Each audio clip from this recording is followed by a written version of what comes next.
Le monde de la musique est en deuil. Papa Wemba has died. The 67-year-old collapsed on stage in Abidjan. Papa Wemba, surnommé père de la rumba congolaise, a écrit les plus belles pages de la musique congolaise du continent et du monde. C'est l'histoire d'un artiste hors norme qui, même pour sa mort, aura choisi la lumière. Aujourd'hui, tout le monde peut s'improviser chanteur. Ok, mais ce bonhomme, il avait non seulement un don que Dieu lui a donné, mais un don qu'il a travaillé au cours des années. C'est plus qu'un héritage, il est la musique africaine. C'est l'histoire d'un citoyen du monde, digne héritier d'Elvis, Fela, Tabu Ley. Donc, Papa Wemba, si nous sommes là aujourd'hui, c'est grâce à lui. Hein. Respect à l'artiste. Désormais, dans la musique congolaise, il y aura un avant et un après Papa Wemba. C'est un peu comme on dit, avant Jésus-Christ et après Jésus-Christ. Oui, c'était mon artiste aussi. Et lorsqu'il avait du succès avec les femmes, je disais, bah voilà, bravo l'artiste, mais pas tout le temps. C'est l'histoire d'un homme happé par le succès, d'une voix bénie par le divin, d'une légende presque malgré lui. C'est l'histoire de Papa Wemba.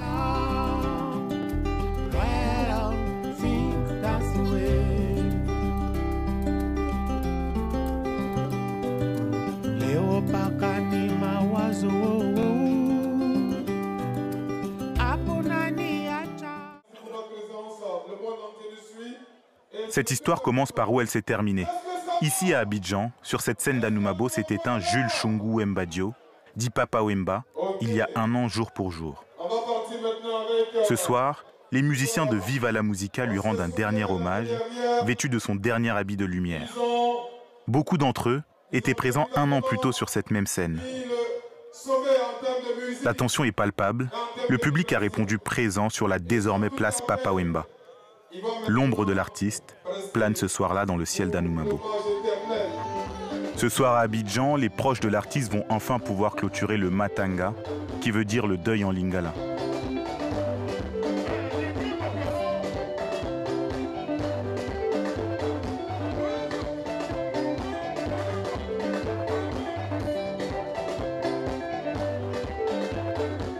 Pour une énième fois, résonneront les tubes du Viva la Musica. Pour une énième fois, résonnera ce rythme traditionnel, celui de son enfance au fin fond de son village de Loubefou, ce rythme qui l'aura finalement accompagné toute sa vie.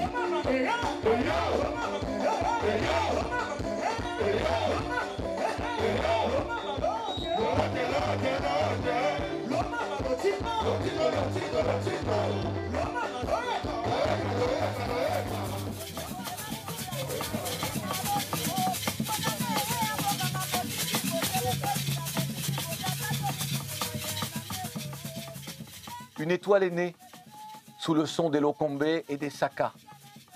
Le village se réunit pour danser en l'honneur du fils de Maman Nyondo.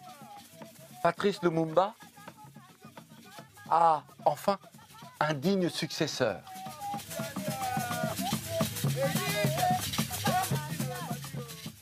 Le Sankourou peut être fier. Le monde entier dansera sur la musique Tétéla. Le monde entier tombera sous le charme du jeune Jules Chungu Presley. Dansez. Oui, dansez. Car une étoile est née.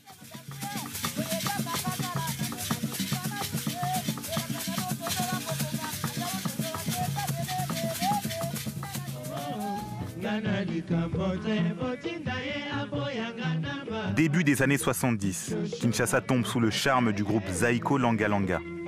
Jossar Nyokalongo, Pepe Felima Nwaku, Evoloko Joker ou encore Siméon Mavuela vont révolutionner la musique congolaise avec le rythme Kavacha.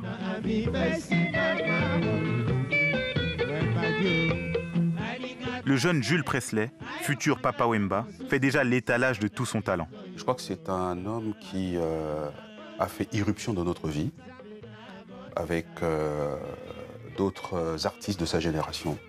Nyokalongo, Evoloko, Mavuela Somo, Bozi Boziana, Bimyombale, etc.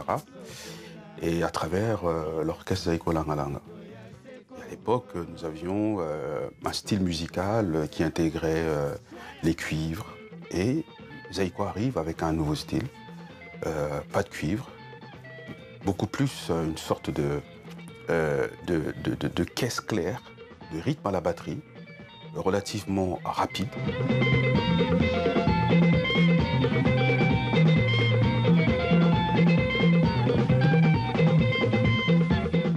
On s'intéresse, c'est qui ces chanteurs?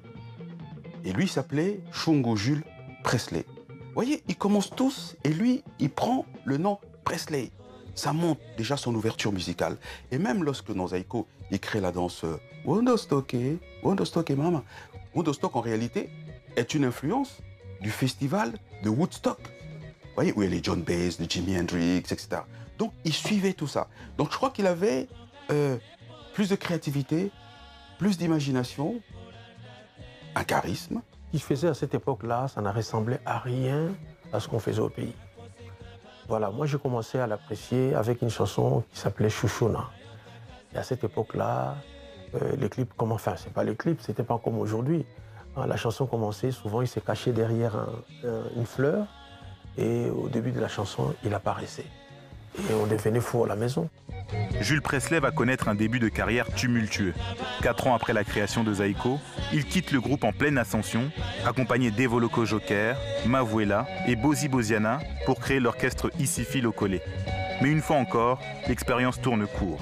Il change une nouvelle fois de formation en participant à l'aventure Yoka Lokole, où il subira une humiliation mémorable.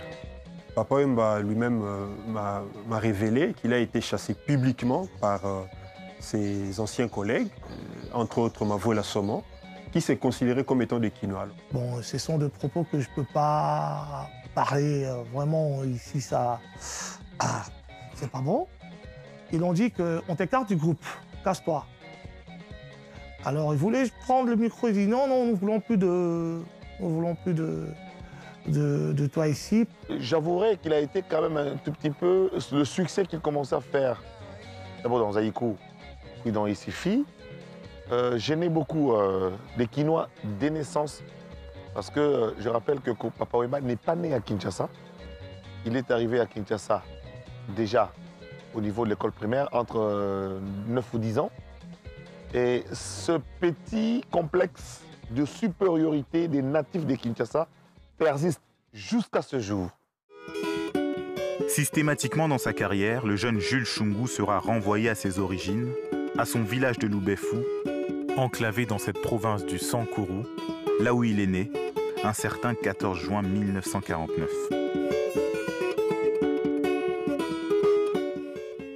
Ma maman a voulu à ce que j'appartienne de la religion catholique. Elle m'a fait inscrire dans une école catholique. J'ai fait toutes mes études primaires dans cette école-là. Et maman m'exigeait à chaque fois que j'aille à l'église. Mon papa, c'était un illettré, entre parenthèses comme ça, quoi, parce que c'était un soldat quoi, qui avait pris part à la Seconde Guerre mondiale. Et il ne savait ni parler français, ni parler lingala. Il parlait un faux lingala, quoi. Il nous parlait seulement en patois. C'était un homme très carré comme ça, quoi. Il se disait que voilà, il faudra que mon fils devienne quelqu'un dans la société un jour. Mais comme ma maman, elle chantait pas en tant que professionnelle, mais elle allait des veillées en veillée mortuaire. Et j'étais comme sa petite sacoche, quoi. Elle m'amenait avec elle. J'ai grandi avec tous ces chants-là, quoi. Il était fusionnel avec sa mère. Elle a eu du mal à la voir. Elle l'a chéri. Il était un vrai fils à maman. Mama Nyundo meurt dans un accident de la route alors qu'il est encore un gamin dans le groupe Zaiko Langa Langa. En plus de perdre sa maman, il perdra celle qu'il considérait comme son premier professeur et son premier public. Lorsque Maman Nyundo, la mère de Papa Wemba, est morte, c'est nous qui avons porté le cercueil à Kasavubu. Il pleurait sa mère jusqu'à son dernier jour. On sentait que dès qu'il parlait de sa mère, il était encore très émotionné. Si la mère de Papa Wemba a joué un rôle prépondérant à ses débuts, une autre femme a eu une place centrale tout au long de sa carrière. Son épouse Marie-Rose, dit Amazon, est présente depuis ses premiers pas dans le groupe Zaiko Langa Langa. 1 an après la disparition de son mari, elle nous ouvre les portes du domicile familial et accepte de m'accorder cet entretien exclusif. Ici, nous nous trouvons dans l'appartement Soprano de Jules. C'est ici qu'il avait l'habitude de dormir, de recevoir les invités pendant mon absence. Lorsque je revenais, nous vivions dans la grande maison de l'autre côté.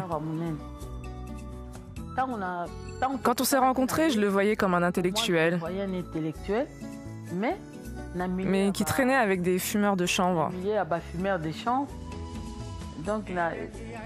Je me disais souvent, mais il est tombé ici par hasard. On étudiait à Jolu, à Matonge 3, qu'on appelait aussi Institut de beauté. À 17h, quand nous les filles sortions, tous les musiciens de Zaïko étaient présents devant l'école. À cette époque, eux tous, Evo Loco, Donamo Betty, n'avaient Dieu que pour une fille, Amazon, une jolie femme, avec des traits très fins.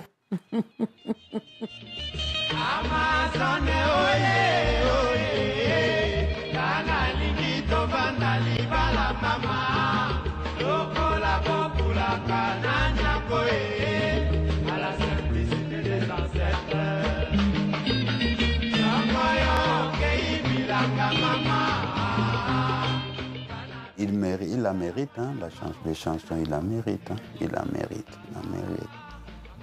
C'est la seule façon de lui montrer encore son amour, parce qu'il est inspiré.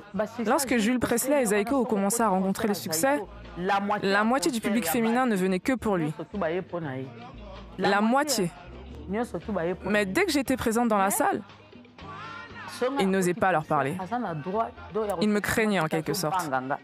La musique va de pair avec la gente féminine. Hein? Ce n'est pas tout le musicien qui soit adulé par les femmes. Hein? Non? Il faut voir, voilà, il parle bien. Hein? Voilà, il est dispo. Ce n'est pas donné à n'importe qui d'être aimé par les femmes. Là, ça c'est inné, quoi, pour lui. Malgré son succès et son indéniable talent, la carrière de Jules Presley est au point mort depuis son éviction du groupe Yoka Lokole. Une remise en question s'impose et son avenir artistique s'inscrit en pointillé. Lorsqu'il a quitté Yoka Lokole, nous avons connu une période difficile. Nous n'avions plus d'argent et moi j'étais enceinte de notre 3e enfant. Alors j'ai décidé de prendre les enfants et de repartir auprès de mes parents. Ensuite, je lui ai suggéré de vendre le peu d'affaires qui nous restait afin qu'il puisse aller en Europe, car il avait toujours voulu reprendre ses études. Alors, papa avait un ami, lui aussi il est parti, qui s'appelait Pecho Wangongo. Nous, on l'appelait l'impresario. Il lui a dit que non, Jules, tu sais, tu vas monter ton groupe. Papa a dit, mais monter un groupe, moi, je ne me vois pas leader monter un groupe et tout. On lui a dit, Pecho lui a dit, non, tu dois monter ton groupe. On a discuté et il m'a demandé de lui accorder une dernière chance. Et si ça ne marchait pas, il envisagerait autre chose. Mais moi, je ne voulais pas entendre parler de Viva la Musica. Et puis un jour, j'ai entendu qu'il allait présenter son groupe à la presse. Il avait le choix entre sombrer ou se défendre. Et alors, il décidera de lancer, donc il va retourner dans la famille, la passerelle familiale, pour lancer son orchestre Viva la Musica avec un nouveau look. Il va rechercher la sape, il va rechercher donc l'accoutrement. En plus, il a une très belle voix. Peu après sa création, Viva la Musica fait de Kinshasa son terrain de jeu. Wemba, transfuge du groupe Zaïko, séduit toute une jeunesse par son talent et sa fraîcheur. Sa musique est au top des hit parades. Jules Shungu Wembadio, l'ex-paria venu de Lubefu, est devenu roi de Kinshasa.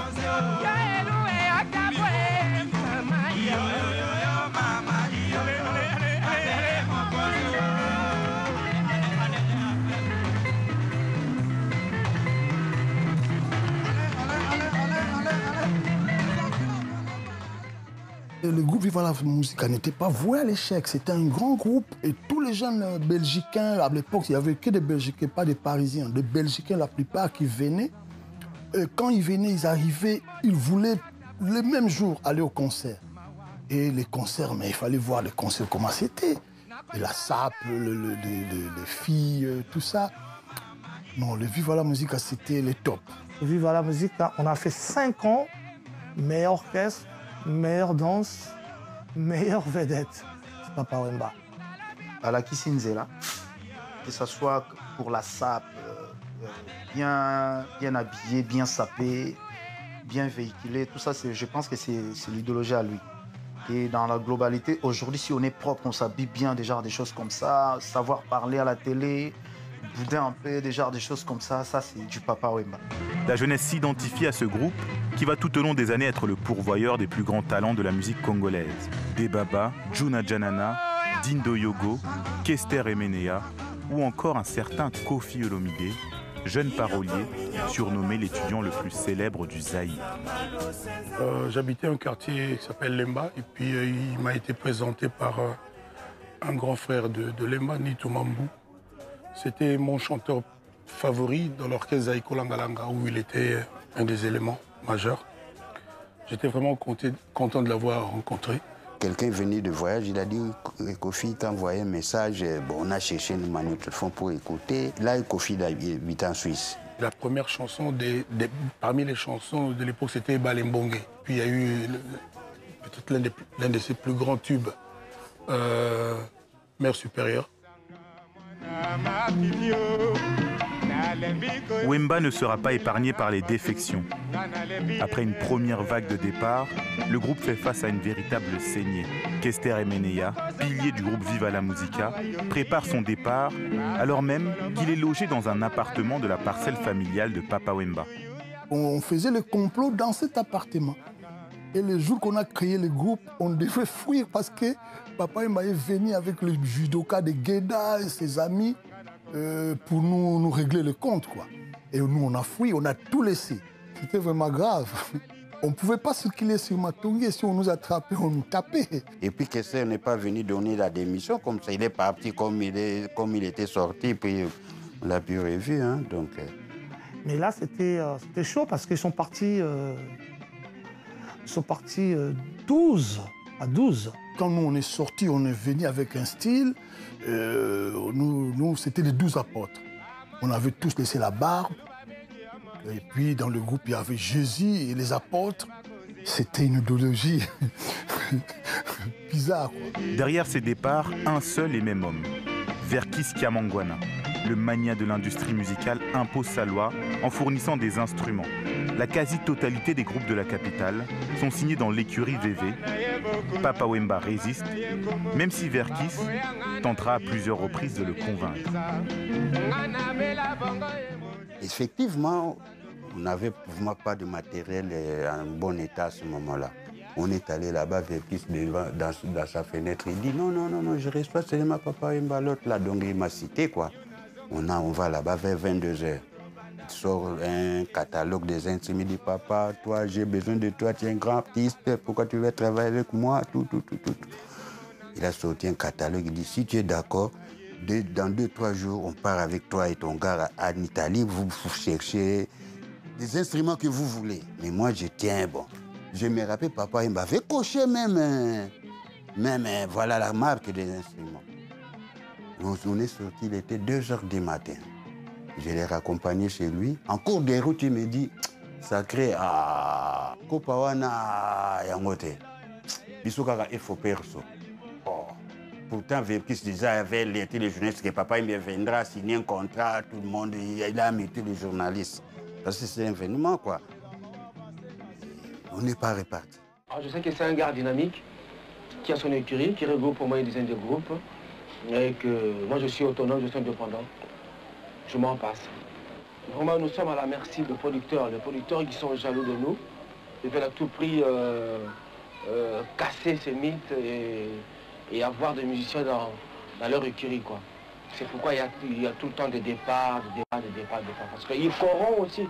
Ils corrompent ces musiciens moralement et financièrement. Or, moi, bon, je suis artiste, et je ne suis pas un artiste millionnaire, quoi. Wemba n'oubliera jamais cette période de rivalité avec Verkis, même s'il fera sans lui. Car il le sait, il a gagné le cœur des fans. Il est devenu une icône inspirant toute une génération. Il crée un genre musical, fusionnant toutes ses inspirations, qu'elles soient occidentales, vernaculaires, voire même ancestrales, pour créer la rumba rock. Excite Jules Presley, il devient dès lors Papa Wemba, chef coutumier du village Molokai.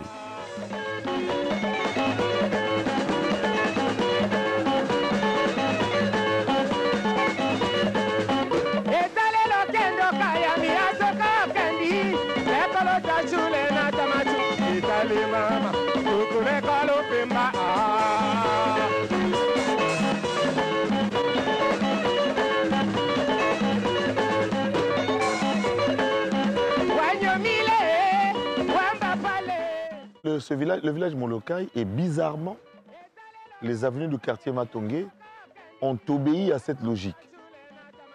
M comme Massimanimba, O comme Oshwe, Lo comme Lokolama, K comme Kandakanda et I comme India.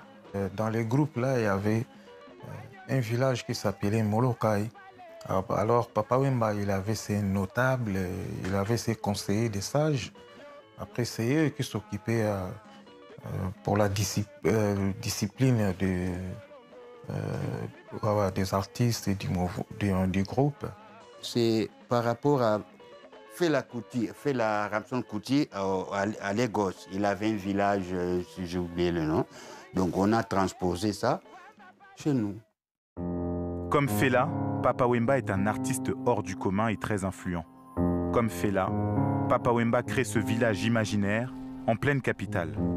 Comme Fela, Papa Wemba est une star en plein régime totalitaire.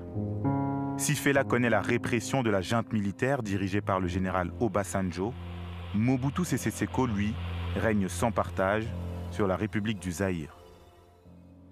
Effectivement, ça paraît de plus en plus comme étant un mouvement. À l'époque, nous sommes pendant la période de la dictature de Mobutu, où la jeunesse de la JMPR, la jeunesse du mouvement populaire de la Révolution, marche au pas de la Révolution avec la jeunesse ouvrière, jeunesse estudiantine. Ben voilà qu'il y a des jeunes qui débarquent et qui naviguent à contre-courant, qui ne participent pas au salongo, qui passent son temps à fumer du chanvre, du cannabis avec d'autres, et qui entraînent dans ce mouvement-là d'autres jeunes, filles comme garçons. Et tout le quartier devient célèbre, tout Kinshasa bifurque vers le quartier Matongé, vers l'avenue Kandakanda, vers le village Molokai, pour y voir Jules Shungu Presley, Papa Wemba. Finalement, Mobutu s'attache à soutenir les musiciens et la culture de son pays, et à part quelques rares saillies de l'artiste franco, il n'est généralement pas inquiété par les artistes zaïrois.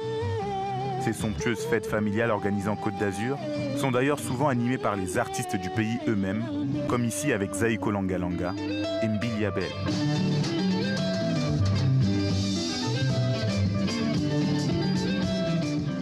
Ça dit que le mot sap c'est quoi? C'est un monsieur, et un jour, pour aller prendre son chèque et puis se préparer pour aller en Afrique, il vient prendre ce chèque, il est très bien habillé. Il est habillé, et puis la façon dont il est habillé, son patron lui dit « Ah tiens, mais Christian, mais la façon dont tu es habillé là, tu vas saper le moral de tes frères congolais. » Il arrive en Afrique, et puis les gens « Ah, mais vraiment, il y a le Baki, tu es bien habillé. » Et puis il dit « Oui, oui, oui, oui, je suis sapé. »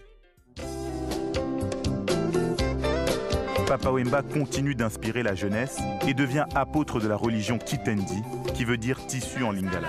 Il va dès lors importer le phénomène de la SAP, la société des ambianceurs et des personnes élégantes, et multiplie les voyages en Europe, où il y côtoie Stervos Niarchos, Coco Waya ou encore Kula Mambo. Il va dès lors intégrer l'art du port vestimentaire à ses musiques, qui deviennent souvent une ode aux plus grandes marques de luxe, de Gianfranco Ferré à Jimmy Weston, en passant par Yohji Yamamoto.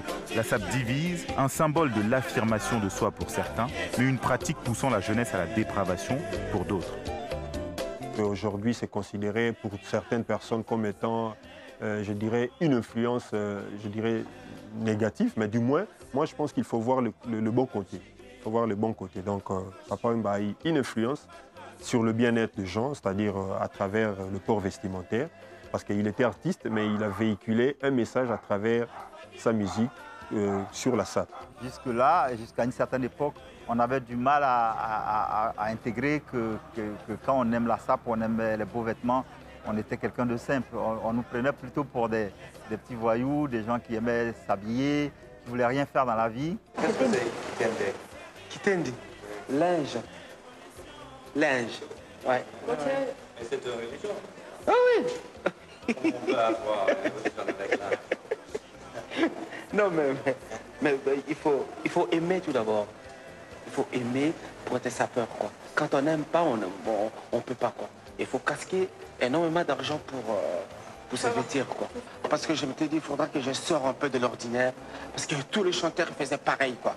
Bon, moi, je me suis dit, il faudra que je trouve un truc qui va flasher tout le monde, quoi. Qui va flasher la jeunesse, quoi. Je suis mannequin, tu es mannequin, elle est mannequin, nous sommes un mannequin, vous êtes mannequin, ils sont mannequins.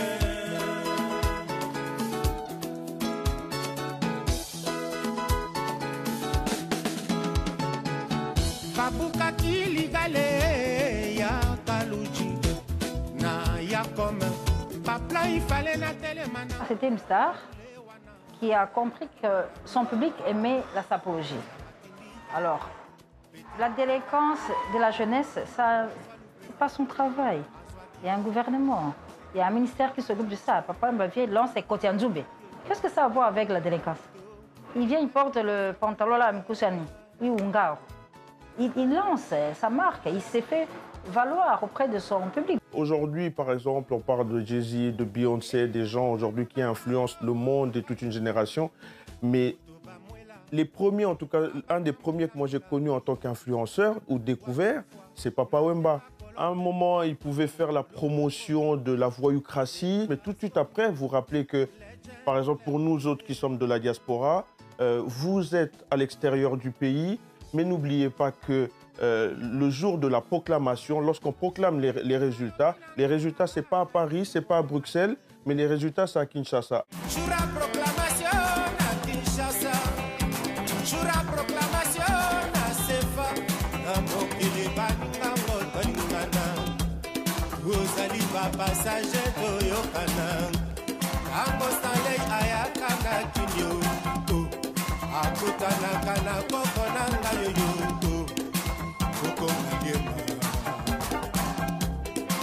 Nakoyana kinye jurango Nakonanga ezanango Banyole nanga ezanango Kamwa esika ekotisa kambanga ezanga teo. Dans les années 80, Papa Wemba s'ouvre au monde et au 7e art. Il est le personnage principal du film La vie est belle, un film de Dieudonné Ngangura, où il joue le rôle de Kourou, un personnage attachant qui quitte son village pour Kinshasa, où il espère vivre de la musique. On le retrouve aussi dans le film Black Micmac, où Jacques Villeray donne la réplique à Isaac de Bancolé. Sa chanson Proclamation est utilisée pour la légendaire scène du défilé de sapeurs. Cette même année, il exporte sa musique au pays du soleil levant, avec une tournée historique au Japon. Papa Wemba devient dès lors un artiste complet, doté d'une grande ouverture musicale. Il le montrera notamment en interprétant le titre Esclave à New York en 1989. For my brother in Africa and America, a new song, Slavery. Thank you.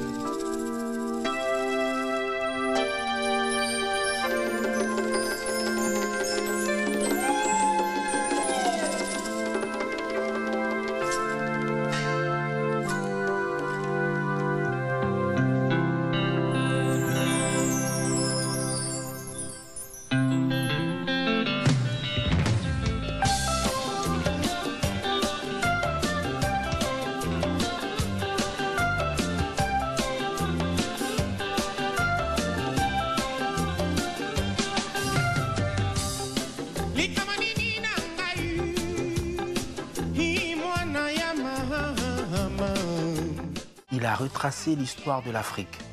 Il a parlé de grands noms qui ont combattu pour l'Afrique, pour la liberté. Je me suis dit, mais qui est-ce qui va à nouveau composer ce genre de chanson? Une chanson comme Esclave.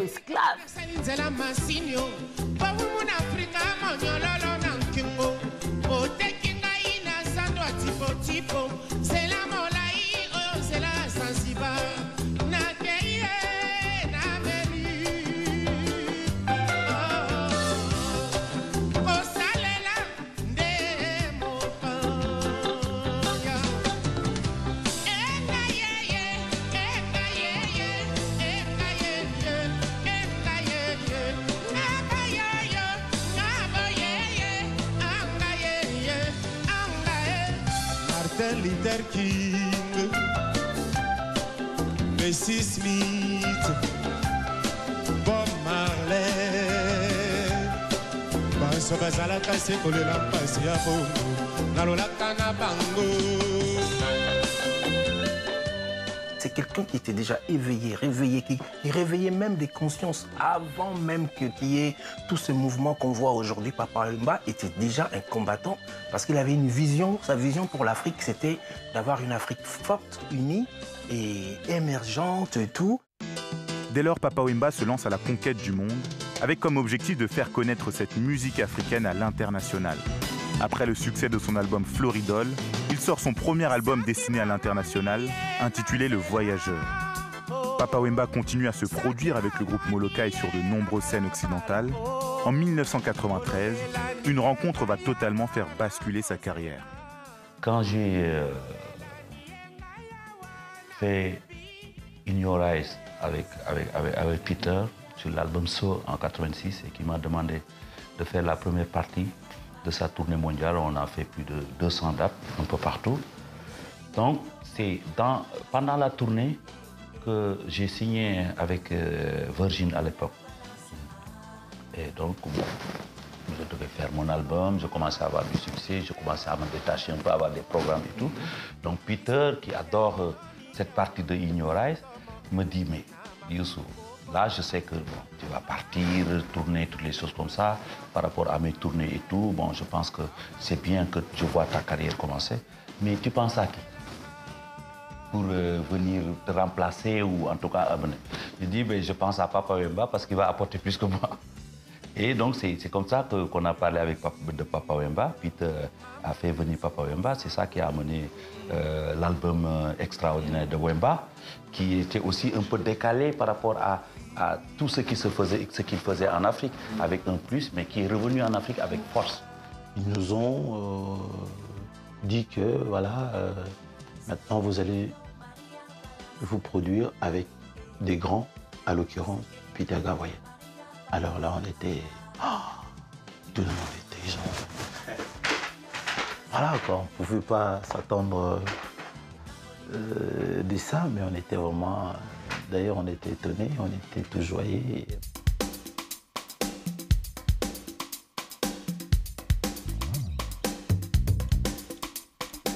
Il fait partie des premiers d'artistes qui ont vraiment...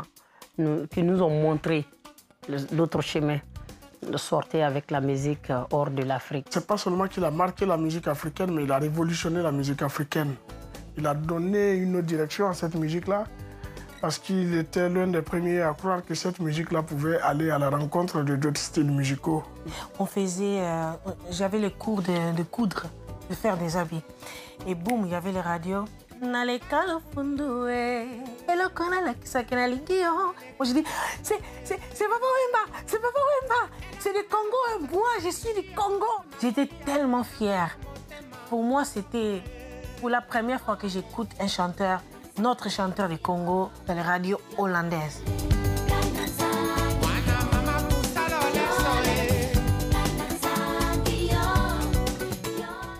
Moi j'ai immigré avec Papa Wemba. Avec notre musique. Papa Wemba est le premier à venir vendre notre culture.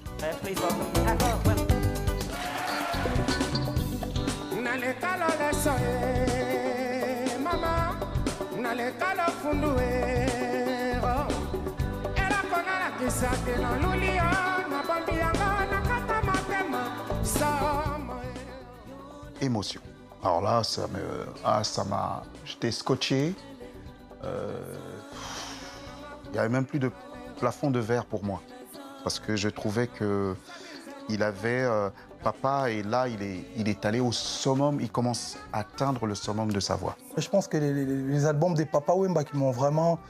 ont commencé vraiment à me toucher artistiquement en tant qu'artiste, c'est l'album Émotion, je crois. Fa, fa, fa, fa, fa, fa, fa, fa, fa. Fa, fa, fa, fa, fa, fa, fa, fa. C'est la première chanson. Oui, c'était tellement fluide et puis très ouverte la chanson à l'époque.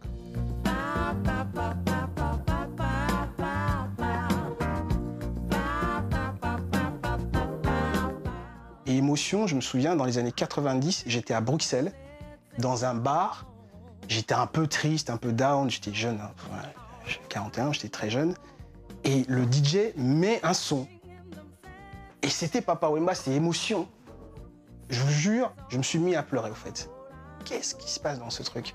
Et le DJ n'arrêtait pas de dire « Ah, le nouvel album de Papa Wemba !»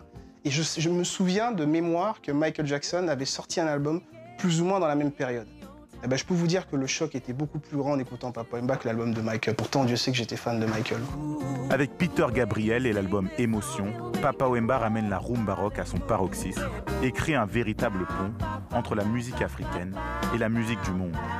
L'album est porté par son talent, mais aussi par le travail des paroliers, qu'il n'a jamais hésité à mettre en avant durant sa carrière. Et il faut rappeler et re-rappeler le travail de Pascal Loukoua, les mecs, au bout d'un moment, vous vous dites, ouais, il y a un Dieu qui existe, quoi. Au fait, j'ai eu le culot un jour d'aller voir Papa Wemba, lui dire que moi j'adore ta voix, mais simplement je pense que tu n'as pas de chanson. Il m'a regardé genre, c'est quoi ce bonhomme qui vient me raconter ces genres de bêtises? Mais il m'a fait confiance. Papa m'a fait confiance. Il m'a laissé faire des arrangements sur le premier album international qui s'appelait Les Voyageurs. Je fais Maria Valencia et Zéro. Et sur le deuxième album, là, il m'a dit Loukoua, toi qui m'as parlé des chansons, allez, vas-y, compose-moi des chansons. C'est le premier d'entre nous, aujourd'hui je préfère dire comme ça, qui n'avait aucun problème pour dire qui était l'auteur de la chanson. Quand tu croises, il te dit, ah mais tiens, c'est Loukoua ça. Et Dieu seul, ici c'est peut-être simple hein, pour des artistes de dire, moi je suis interprète, là. Chez nous, c'est auteur-compositeur dans tous les albums, on veut faire croire qu'on écrit toutes ces chansons. Papa écrivait certains, on lui écrivait beaucoup. Et on a passé quasiment un mois ou un mois et demi. Et j'ai eu la chance et l'honneur de pouvoir diriger Papa Wemba. C'était la première fois que quelqu'un osait diriger Papa, c'est-à-dire le coacher vocalement. Et Papa était très content du boulot qu'on a fait. Et je disais à Papa, je ne sais pas ce que va être cet album, car c'est Dieu qui sait l'avenir. Mais laisse-moi te dire que cet album, les gens vont en parler. L'album s'écoulera à plus de 500 000 exemplaires et aura un succès international retentissant. Malgré cela, la nouvelle direction artistique World Music prise par Papa Wemba désarçonne ses fans de la première heure. Même aujourd'hui, les gens ne comprennent pas. Ils vont comprendre sûrement un jour. Ils ne comprenaient pas. Je pense que l'une des raisons qui a poussé Papa Wemba de raccrocher de l'autre côté, c'était ça, parce que les gens ne comprenaient pas, son public le traitait. Mais comment nous on veut les Mabanga, nous on veut que tu fasses des concerts à LSC, tu vois. Mais ils ne voyaient pas sa vision. Mais bon, aujourd'hui, les puristes, ils savent qu'il avait de l'avance. J'ai jamais eu à faire une différence quand on me dit la musique world et la musique, disons, congolaise et tout, parce que d'habitude, c'est pour dire cet album, je suis en train de faire un album world. Qu'est-ce que nous appelons world? C'est le monde, c'est tout ce qui est consommé au monde. Mais le même album qu'ils font, quand c'est déjà consommé à Brazzaville, quand c'est déjà consommé ici à Paris, quand c'est consommé aux États-Unis, c'est aussi un world. Papa Wemba a un avantage formidable, il était aimé. Quel que soit ce qui lui arrivait, les gens lui donnaient toujours la chance d'abord. C'est-à-dire, on critiquait après. Comment il fait dans le world? C'est quoi le world? Et puis il lance l'album. Ah, mais c'est bon, parce que c'est Papa Wemba, je peux dire. C'était à une époque vraiment deux publics distincts. Il a fait un concert au Zénith. Et il a commencé par jouer avec Molokai. Donc il a joué le Show Me The Way, Maria Valencia et tout. Ensuite, il a joué avec Viva la Musica. Ce qui s'était passé, c'est qu'au moment où il jouait avec Molokai, toute la communauté était en dehors de la salle. Ils sont allés prendre un verre et tout. Et quand on leur posait la question, ils disaient « Ah, ça c'est la musique pour les Blancs ». Et quand Viva a commencé, c'est là qu'il y a eu la communauté qui est revenue. Alors Papa appelait ça son groupe international.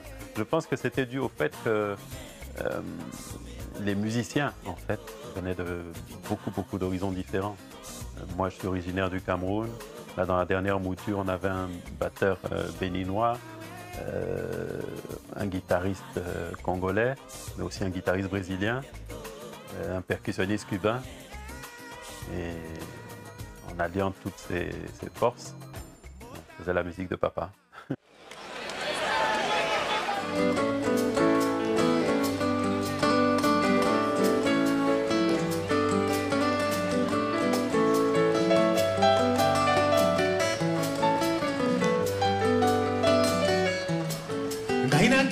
namoni mobembo e nazongi na mboka e nakomi suka mboka namoni moninga likolo lokolo ekobete bato maboko likolo na esengo ngai nakendeke mobembo e nazongi na mboka e nakomi suka mboka namoni moninga likolo onda ekobete bato maboko likolo sango ya mbotama na libota ya nshongo e.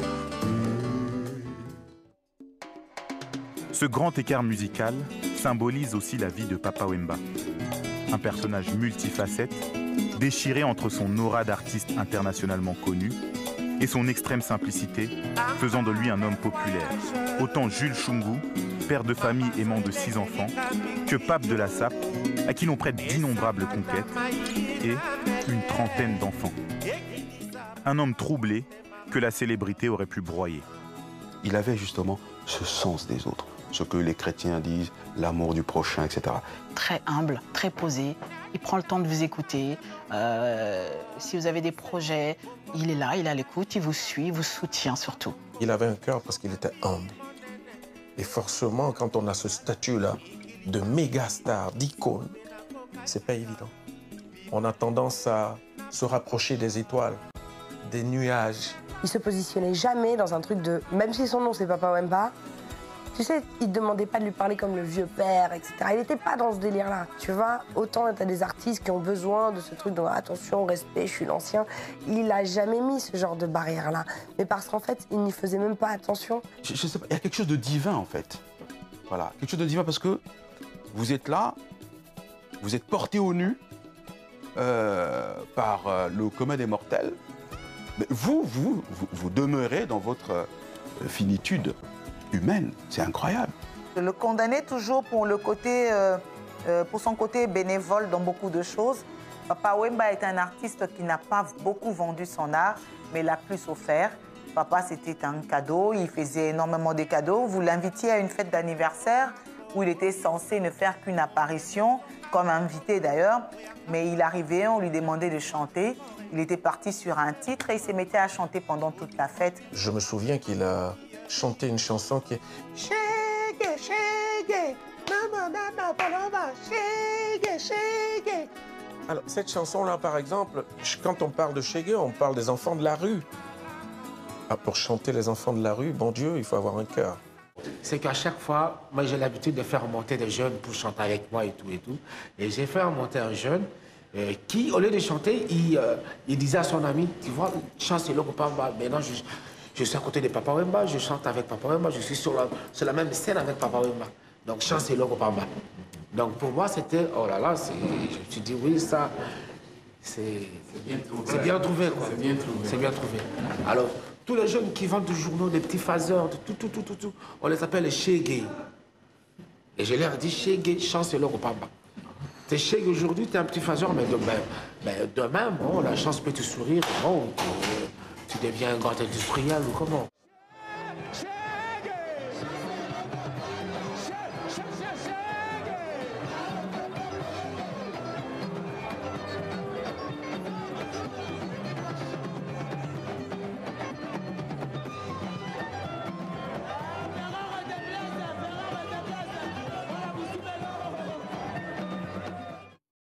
Papa, c'était, en un mot, je pourrais dire complexité. Complexité parce que c'était une personne qui parlait très peu. Mais quand il parlait, il pointait quelque chose, un sujet. Il n'avait pas besoin d'en faire des tonnes. Papa Wemba, c'est un homme très complexe à vivre avec lui. C'est quelqu'un de spécial, en fait. Les quotidiens avec lui, ce n'était pas trop facile, puisque c'est quelqu'un de spécial. Ça veut dire qu'il peut se réveiller un beau matin comme ça, il ne vous parle pas. Mais il n'est pas en colère, hein, il ne vous parle pas. Tu lui poses une question, il ne te répond pas. Et quand tu poses une question, il ne répond pas à la deuxième, tu hésites déjà, tu dis bon. Il n'a pas répondu à la première, donc je préfère de ne pas rajouter. Ou alors, tu essayes de forcer, et là, il va te parler comme si tu avais un problème avec lui. Mazalaki, Quelquefois, il avait ce côté double face. Je me souviens, j'allais dans des foyers où les couples parlaient, rigolaient. Mais lui, il était toujours solitaire, dans son coin. Il y avait vraiment deux personnes entre Papa Wemba, l'extravagance de Papa Wemba et la simplicité de Jules. À la maison, c'était quelqu'un c'était quelqu'un de très calme, il faisait sa petite vie, il aimait les choses simples. Ce caractère, très protecteur et très jaloux. Dès qu'il rentrait à la maison, il faisait l'appel pour savoir s'il avait toutes ses filles à la maison. Et sa femme est très protecteur parce que depuis toute petite, on n'a jamais eu le droit de partir dans les classes vertes, les sorties scolaires ou aller dormir chez les copines. Il disait, je vous ai pris une grande maison, vous manquez de rien du tout. Donc vous n'allez pas dormir chez les gens. Si les gens ils veulent vous voir, ils viennent à la maison. Enfin, nous, on le voyait comme le père. Alors oui, après, il y avait le côté artiste parce qu'il voyageait et tout ça. Donc il y avait des liens, des choses. Quand on voyait des tenues en sapeur, on se disait, ah, là, il y a du Papa Wemba quand même. Mais non, on n'a jamais vécu comme tel. On n'a jamais été privilégiés comme des enfants d'eux. Voilà, c'est ça le truc. C'est que nous, on a eu une vie... voilà, en province, loin de tout ça. Les défauts de Papa Wemba étaient beaucoup moins visibles que les qualités de Jules Shungu. Moi, je ne regardais que les qualités de Jules Presley. Le conseil que je donne souvent aux femmes mariées, ne regardez pas toujours le côté négatif de votre mari, mais avant tout le positif. Pour ce qui concerne M. Shungu, nous restons des êtres humains. Il avait ses défauts, mais c'était quelqu'un de bon.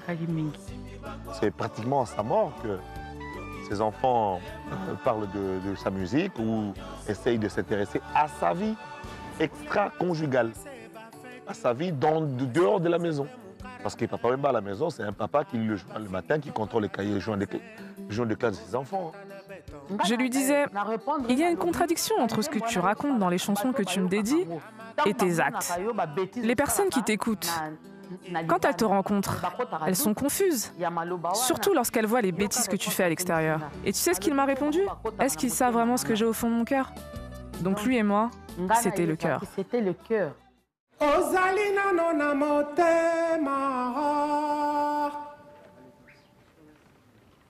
Ozali kaka nesika ebetisaka ngoro liwa eponi moto te la vie ezali libonza metika kolela lelaka ngo tala ngai oyo moto nalingaka yo na yengo nayeba lingo napangwisa oma na miso na yengo bolingo nanga ye, bolingo nanga ye. Bakoki koyebisa yo na bato te bamonaki nga na moto. Ebongaki otuna nga na pesa eyanogoro omikabi na mabanzoro okomi okondo nzoto pambapamba. Ngai mobali na yo, yo eteni nanga obombeli nga likambo lizwi yo na motema. En 1997, Papa Wemba va former avec un certain Koffi Olomide l'un des duos les plus mémorables de la musique africaine.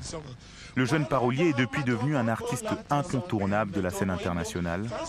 Ils sortiront tous deux l'album Wake Up à la surprise générale.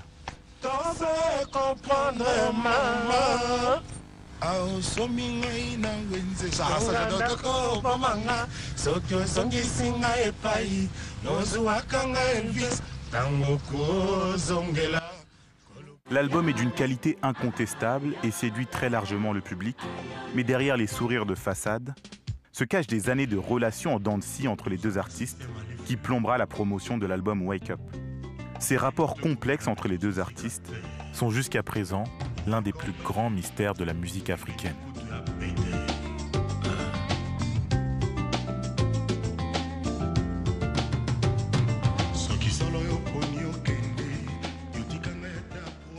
Donc, quand Papa Wemba est venu en Europe, le Kuruyaka, n'avait plus la même influence, en tout cas tout de suite, que celle qu'elle avait eue au niveau de Kinshasa. Il commençait à chanter dans les albums de ses propres artistes. Et le fait que moi, Oisé, je vienne maintenant avec des chansons qui lui remettent ces galons de Kuruyaka, c'est là où beaucoup d'artistes ont commencé à me détester. J'ai jamais eu de problème avec qui que ce soit. C'est-à-dire, les élèves étaient contents, entre guillemets, de la baisse du maître. C'est ce qui explique aujourd'hui que j'ai des problèmes, par exemple, avec Kofi. On ne s'est jamais chamaillé pour quoi que ce soit. Notre problème, nous, c'était Papa Wemba. D'ailleurs, pour bien me séparer de Papa Wemba, il a initié l'album Wake Up. Oui, c'est ça. Donc, c'était bien me séparer. Donc, vous imaginez quelqu'un qui approche Papa Wemba pour faire un album. Mais il donne comme ultimatum, il n'y aura pas de chansons de Félix. S'il a des problèmes avec ses petits, il m'appelle. Et moi, j'appelle ensuite Kofi et je le calme. Je ne rentrerai pas dans les détails. Mais j'explique à Kofi que c'est le grand frère. C'est des personnes qui ont eu à partager beaucoup de choses. C'est normal qu'elles aient des disputes, mais aller dire guerre, je trouve que c'est un mot trop gros pour ne désigner qu'une bête dispute entre deux personnes qui s'aimaient énormément, qui se respectaient, qui s'appréciaient, mais qui avaient aussi le temps de... comme tout le monde, de se reprocher des choses. Et puis voilà. Et de toute façon, je pense que si Wemba avait vécu 2 années de plus, il aurait pardonné à son jeune frère Kofi Olomide. La guerre entre Papa Wemba et Kofi, ça en a vraiment été une vraie guerre parce qu'ils se respectaient. Kofi avait vraiment de l'affection vis-à-vis de son grand frère. Papa Wemba, je pense que c'est pareil. C'était juste une guerre alimentée, entre guillemets, par voilà, la télévision, les médias. Donc... mais nous, c'était pas... Voilà, on était... moi, je suis un vrai soldat du quartier latin. Quand il y a la guerre, on est prêt pour la guerre, mais il n'y avait pas... C'était pas méchant, en fait. Ils nous ont donné cette image d'être de meilleurs potes. Ça, nous devons le reconnaître. Dans Wake Up, nous les avons vus. Dans Maïcha 1, Maïcha 2, nous avons vu Papa Wemba quitter, rejoindre Kofi dans son podium, dans ses concerts. Nous avons vu Kofi rejoindre Papa Wemba. Bon. Du coup, après, qu'est-ce qui s'est passé? Toi et moi, on peut se dire une question marque parce que personne ne pouvait comprendre la réalité.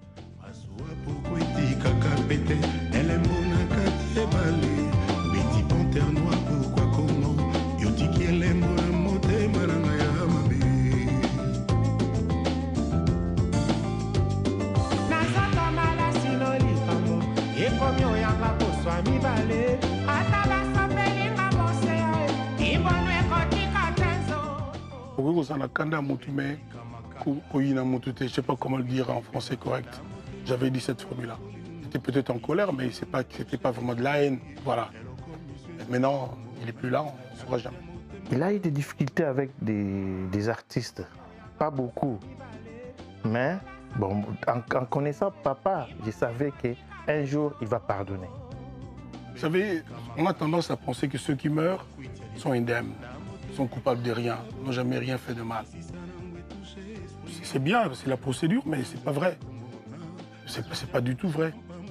De notre vivant, on fait ce qu'on fait, on est confronté à des situations, et voilà. Et puis voilà, donc là, le clan de Viva la Musica a eu tendance à tout rejeter sur moi.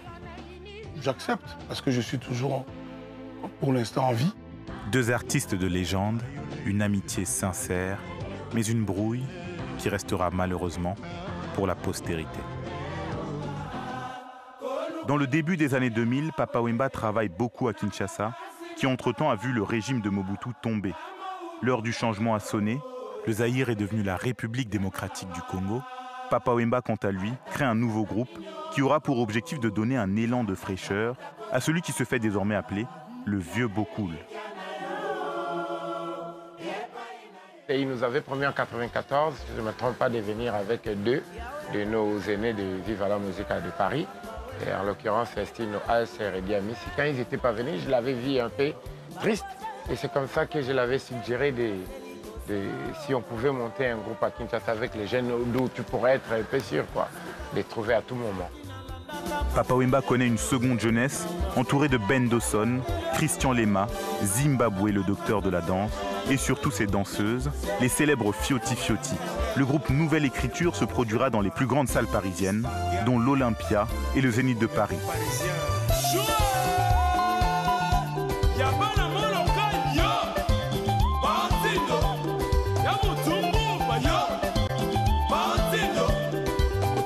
Papa Wemba vise dès lors le Saint Graal avec un concert pour le réveillon du Nouvel An à Bercy, un événement qui prendra une tournure inattendue. À l'époque, il n'y avait que papa qui n'avait pas fait Bercy. Et tout le monde avait fait Bercy. Il m'a dit, OK, je vais parler à papa. Et puis il a parlé à papa Wemba qui très vite m'a appelé. Il s'est rapproché vers moi. Il m'a dit, en tout cas, il voulait d'abord faire les Zéniths de Paris. De ces spectacles, beaucoup en ont profité. Il y a eu beaucoup de producteurs qui se sont dit, tiens, à Bercy, nous prenons le risque quand ils arrivent, ils amènent 250, 300 personnes. Papa, toi, tu ne peux pas aller à Bercy avec ton groupe seulement, tu vas te fatiguer.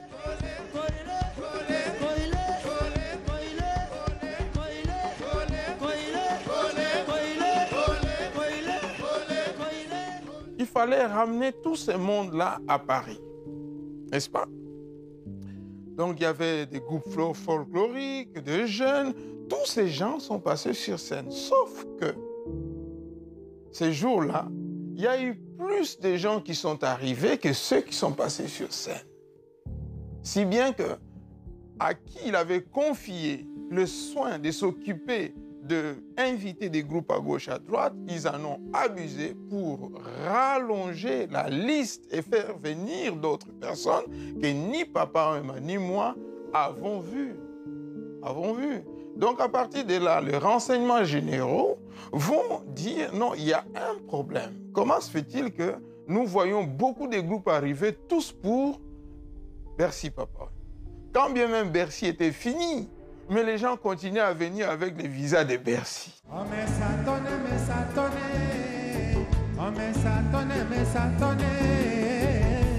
Ami, camarade, amboka mondele. Batalaka na miso bayokaka na matoyo. Balobaka na monoko. Mwana yoka toli bakopeso na batongo. Dans cette histoire de son arrestation, ça n'a été que des écoutes téléphoniques. Jusque-là, aucune autre source d'information que des écoutes téléphoniques. Donc, papa était branché 24 sur 24. Tous ceux qui venaient les contacter au téléphone laissaient là quelque part de l'information. Quand j'ai repris contact, ça y est, ils ont dit, tiens, nous retrouvons JDK, son producteur à Bercy. Grosso modo, nous avons porté un chapeau, papa Wemba en premier, mais pour des choses que nous étions de loin impliqués. Et je constate le sort qui lui est réservé par les médias. Je trouve ça totalement injuste. Okay? Sans excuser ce qu'il a fait ou pas fait, mais je trouve qu'on en fait énormément pour pas grand-chose. Vraie star nationale et internationale. Donc à partir de là, quand les vraies stars nationales et internationales tombent, elles tombent de plus haut que les autres. Et acharnement, je ne sais pas, parce que je ne suis pas certain qu'il y avait vraiment une vraie animosité des gens contre lui, mais en tout cas, un attrait médiatique, parler de lui et en mal, ça faisait le buzz. Enfin, c'est toujours les mêmes problèmes qu'on peut connaître aujourd'hui.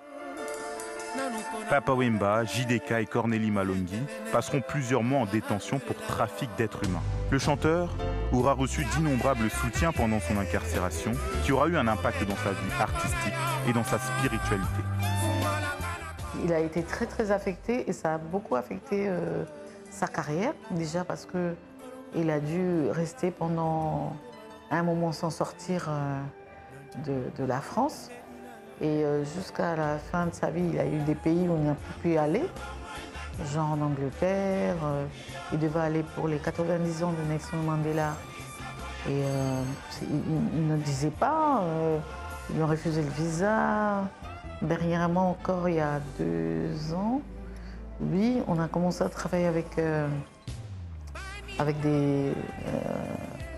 une structure, une ONG américaine sur un projet social, parce qu'il faisait beaucoup de social aussi, et il devait aller présenter la chanson sur le projet aux États-Unis. Et arrivé à Paris, il n'a pas pu prendre l'avion. On a établi au moins une cellule de prière, donc chaque matin, donc de 8h à 10h, j'étais chez lui à la maison pour faire de la prière, pour partager la parole de Dieu, et jusqu'au jour où il a décidé de faire une cellule de prière. Donc chaque vendredi, on avait une veille de prière toute la nuit. Il y avait ses artistes, ses amis qui venaient, et voilà. Papa Wemba était un croyant, il était croyant. Mais à la sortie de prison, on a tellement parlé. Je sais qu'il y a des prêtres qui ont voulu faire de la publicité, se faire de la publicité autour de Papa Wemba. Donc, comme d'habitude, quand il y a plus de monde, il y avait plus de gens qui lui parlaient de la religion, il écoutait.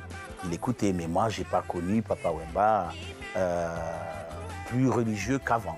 Moi, je crois que l'expérience de la prison, pour papa tout comme pour moi, pouvait avoir un bénéfice.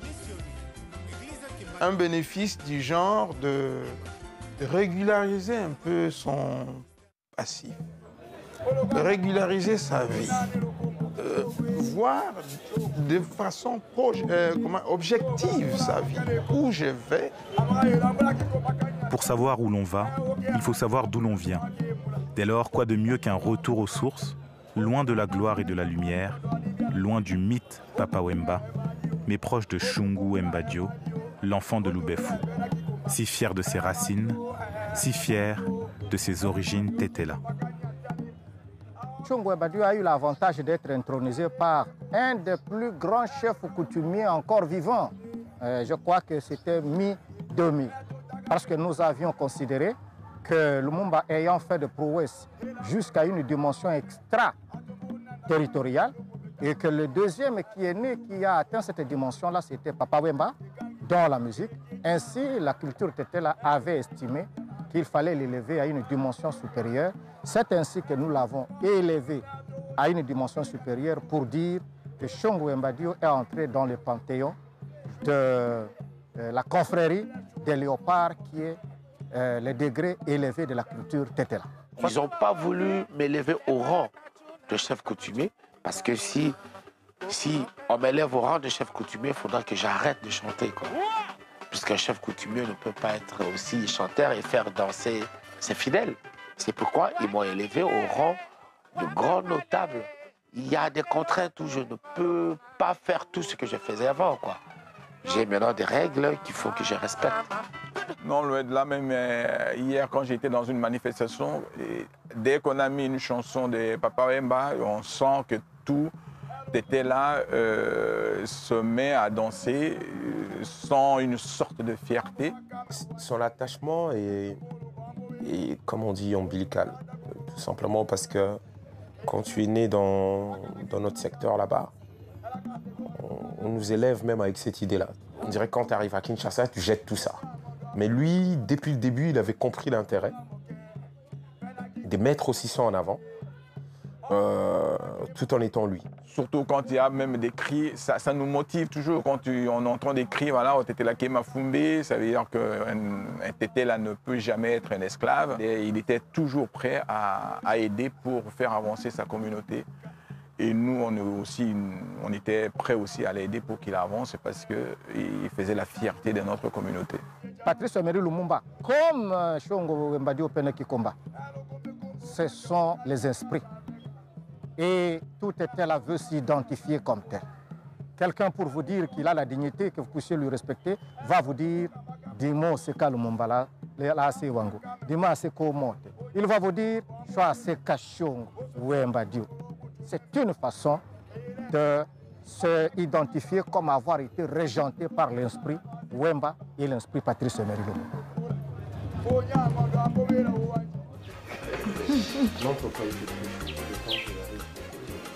Inès,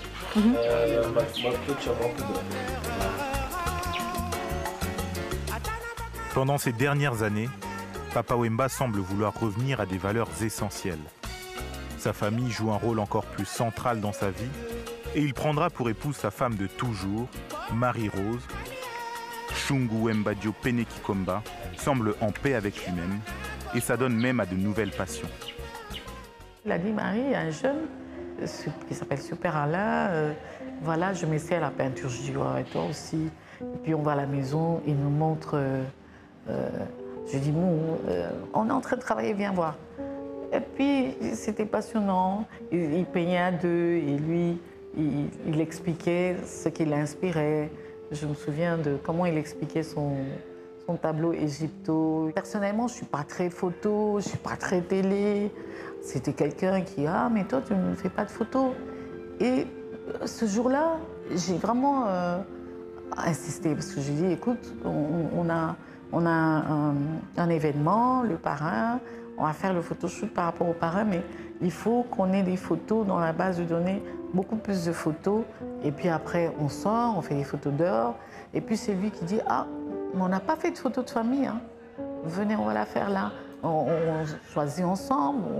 Et puis moi, j'étais allée m'asseoir très loin. Il me dit, viens là, Marie. C'est quand il part que je me rends compte comment je n'ai pas percuté quand il disait des choses. Personne ne m'aura inspiré un tout petit peu comme cet homme, et surtout à la fin de sa vie, comme s'il le savait, comme s'il le voulait. Tiens, je sens comme si je partirais sur scène. Avez-vous peur du dernier voyage ou du dernier concert? Le dernier concert, je crois que ça sera sur scène où je partirai, quoi. Devant tous les fanatiques. C'est votre souhait, ça. C'est ce que vous souhaitez pour vous. J'ai comme l'impression, parce qu'il y a des moments ça m'arrive sur scène, je vais le dévoiler maintenant, où je sens comme je plane. Comme je suis en train de planer, quoi. Ouais. Alors ça, c'est porté par l'énergie du public, peut-être. Peut-être, je sais pas quoi. C'est vraiment, je sais pas comment l'expliquer, quoi. Mais bon, et peut-être un jour je partirai comme ça aussi. Je sens comme si il n'a pas dit que je partirais, il le sentait juste. Papa Wemba, bonne arrivée dans Couleur Tropicale. Merci Claudie. On te reçoit ici, en terre ivoirienne, où vient de se dérouler la 9e édition du FEMUA. C'est un rendez-vous important. Mais déjà, à la base, Papa Wemba était programmé pour le FEMUA 10. Pour ceux qui ne connaissent pas l'histoire, il était programmé pour le FEMUA 10 et Koffi Olomide pour le FEMUA 9. Seulement, entre-temps, Koffi Olomide a eu un couac à Abidjan qui ne pouvait pas lui permettre de revenir parce que le couac a eu lieu 2 mois avant le FEMUA. Et pour ne pas qu'il y ait des choses, et pour être solidaire aussi des promoteurs sur place à Abidjan, j'ai voulu laisser que l'affaire se calme avant de refaire venir Koffi Olomide. Donc j'appelle Papa Wemba, j'anticipe, il dit non, ça ne sera plus le FEMUA 10, mais ça sera plutôt le FEMUA 9. Il souffrait de la malaria. Il s'est reposé pendant 10 jours, ensuite il est sorti. Abimi, c'était une malaria, donc c'était pas... C'est vrai que ça avait été quand même une forte malaria, mais on dit, bon, on va attendre. Et les résultats, les médecins, les contrôles, les derniers résultats, le médecin dit non, ça va, il peut recommencer son travail. Arrêt du travail. Les médecins n'ont pas spécifié d'arrêt de travail. La seule chose qui le bloquait était un examen médical après 4 semaines de convalescence. L'examen de la goutte épaisse. Son Excellence, Monsieur l'ambassadeur. Sur son billet, il était mentionné qu'il devait être à l'aéroport à 5 h du matin. Il m'a dit qu'il resterait avec ses musiciens à l'endroit où ils répètent de minuit à 4 h du matin et qu'ils iraient directement à l'aéroport. J'ai refusé, je lui ai dit « Tu portes un Bermuda avec tous ces moustiques ?»« Non, tu dors ici et quand tu te réveilles, tu vas à l'aéroport. » Il ne voulait pas, alors je me suis vraiment énervée. Nous nous sommes séparés en très mauvais termes ce jour-là. Vous acceptez que je fasse partie de votre famille? J'adore! Kerry est passé, alors j'étais là mais j'étais pas sur scène. Il y avait un monde fou, il faisait une chaleur incroyable. 8 à 5 minutes avant de monter sur scène, il m'avait appelé pour me demander ma serviette parce qu'il avait oublié sa serviette à l'hôtel. Et puis il m'a demandé de dire aux danseuses et aux choristes de ne pas descendre sur scène, qu'on soit, et les chanteurs et les musiciens, qu'on soit tous sur scène. Qu'on doit livrer un grand show, on doit faire un bon spectacle. Il appelle un de ces gars à Kinshasa, Henri Noël, qui était vraiment un de ces gars vidéo, tout ça, lui dit, Henri, le concert passe en direct, enregistre. J'ai vu un indicatif de la Côte d'Ivoire. Moi, j'ai dit, ah, ça doit être qui? J'ai décroché, c'était papa. Il me dira, non, Henri, il faut prendre toutes les dispositions parce que le concert que je vais donner ce soir, ça passera à la télévision ivoirienne. Moi, j'étais sur scène. Papa est monté à 5h00. Parce que, comme au FEMUA, les derniers artistes qui passent, moi, je regarde toujours ma montre parce qu'on est en face d'une église et il faut qu'ils finissent vite pour qu'on puisse dégager tout, pour que les fidèles de l'église puissent entrer. Donc, quand il est monté, j'ai regardé ma montre pour voir si on est dans les temps, pour pouvoir être à l'heure. On était au bar, il y avait la télé. Et en fait, on a regardé papa monter sur scène. On a regardé le début, genre la première chanson. Et justement, tu sais, il arrive sur scène et il est comme ça. Et c'est la dernière image que j'ai de lui, moi. Parce qu'à un moment donné, on se dit, on est claqué, on va se coucher. Demain, on a plein d'interviews.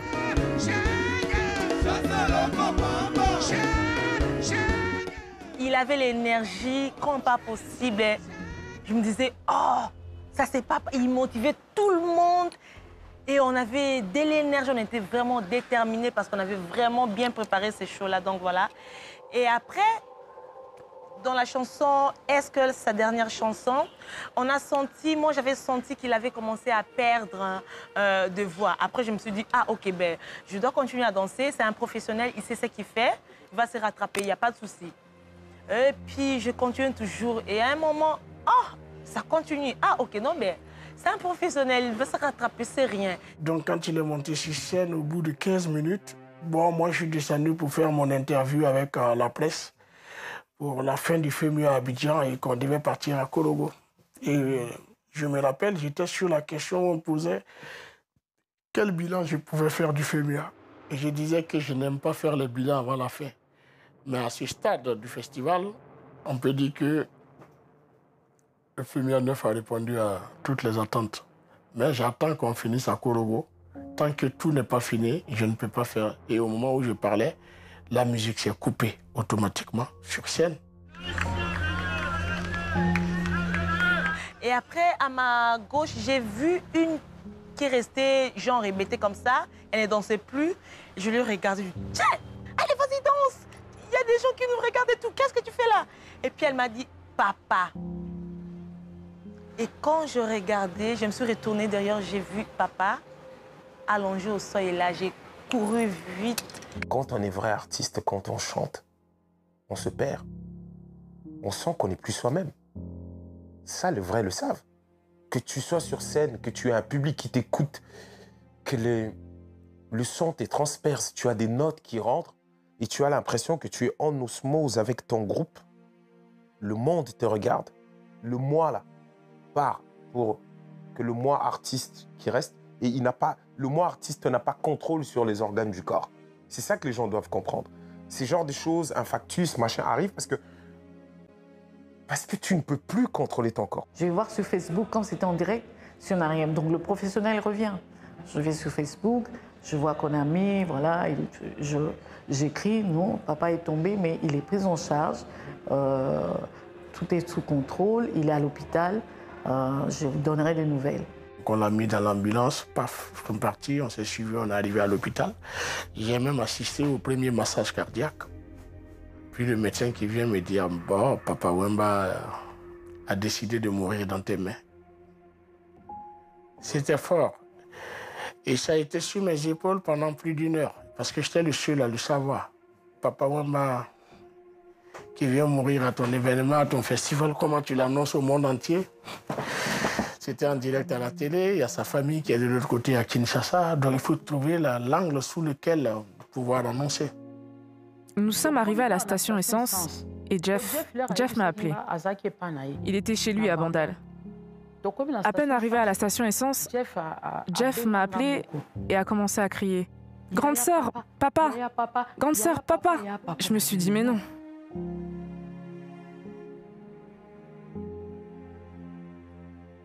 Il y a eu beaucoup de pleurs, de choses et vraiment c'est fou parce que ce jour-là, on a l'impression que c'était un film.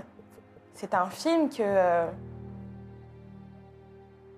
je sais pas, que... C'était pas vrai, c'était pas possible. J'ai annoncé au ministre de l'Intérieur qui a annoncé après au président de la République, à tout le monde. Et c'est 4 heures après la mort de Papa Wemba qu'on a annoncé officiellement. Il est décédé à 6 heures, on a annoncé à 10 heures. Voilà.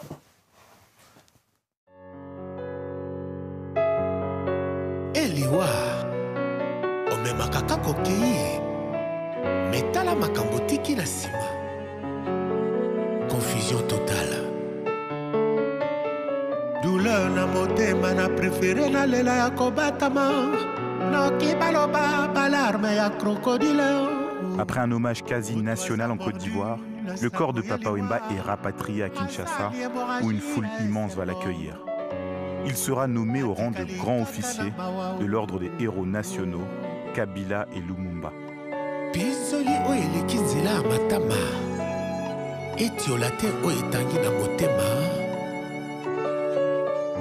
bisi soki ndo bapeshere ebeni ye ezali te mainde etrahir ye kanda ebale o bato bayebi bonge kasi pasi na ye ebise motema na ye moko.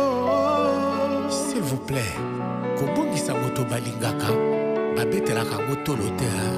Motema nanga eza te lokola zamba o banyama bazasila sala matanga te o. Na bilongi na bino musu alepangwisi ma ya miso bongo na motema nanga. Motema nanga eza te lokola zamba o banzete kokweya asalaka matanga te o. Oya ndeko kosole ngai oya korendre nga visite o pongane na bungisi moko ya bagénéraux ya moloka ye.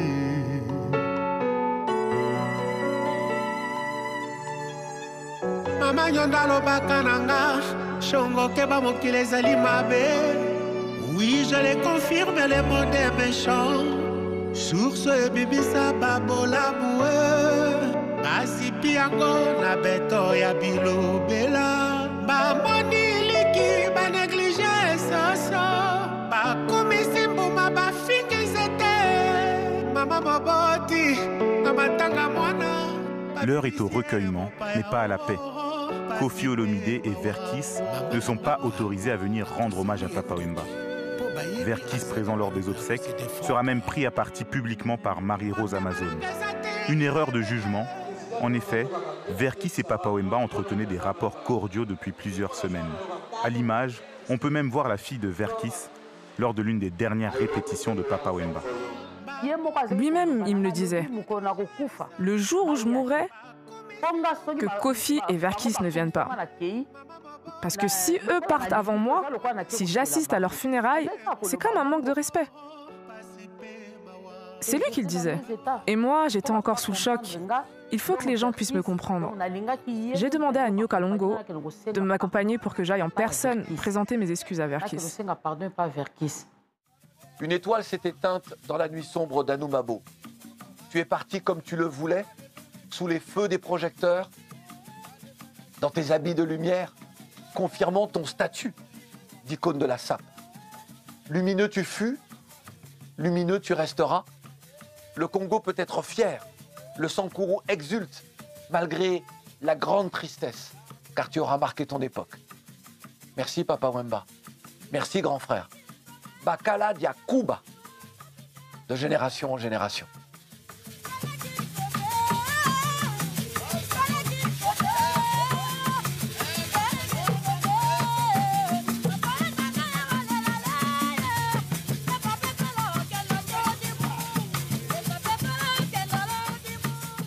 Pas qu'un seul chanteur qui suit les pas de Papa Wemba, il y en a plusieurs, et sous plusieurs casquettes, sur plusieurs formes.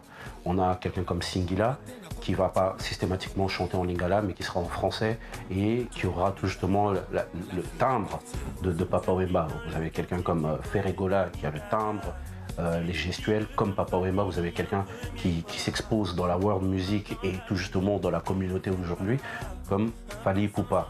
Il a apporté un rayonnement, un grand rayonnement à la musique africaine, même à l'identité africaine.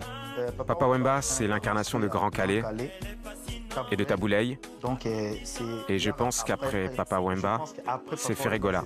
Pour la voix en tout cas. C'était un grand chanteur. C'est aujourd'hui, nous, on essaie d'emboîter le pas. Et c'est important. Je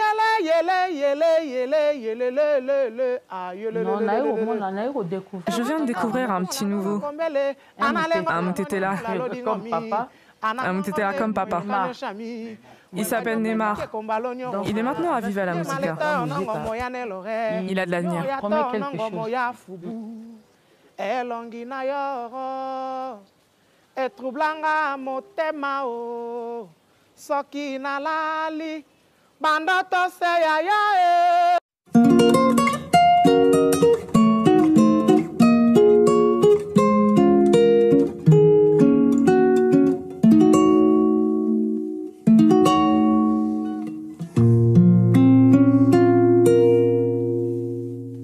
Elongi na yo etroublanga motema oro soki nalali bandata se ya depuis olinganga miso manga makoma aveugle o ata mama lingi bebe na ye ndenge nini o suka suka na ye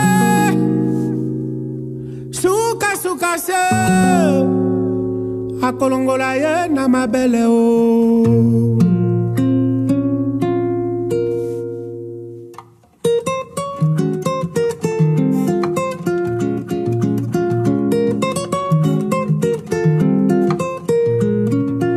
elongi na yo etroublanga motema o soki nalali bandata se ayo depuis olinganga miso manga makoma aveugle o ata mama lingi bebe na ye ndenge nini o suka suka se akolongola ye na mabele o suka suka na ye akolongola ye na mabele o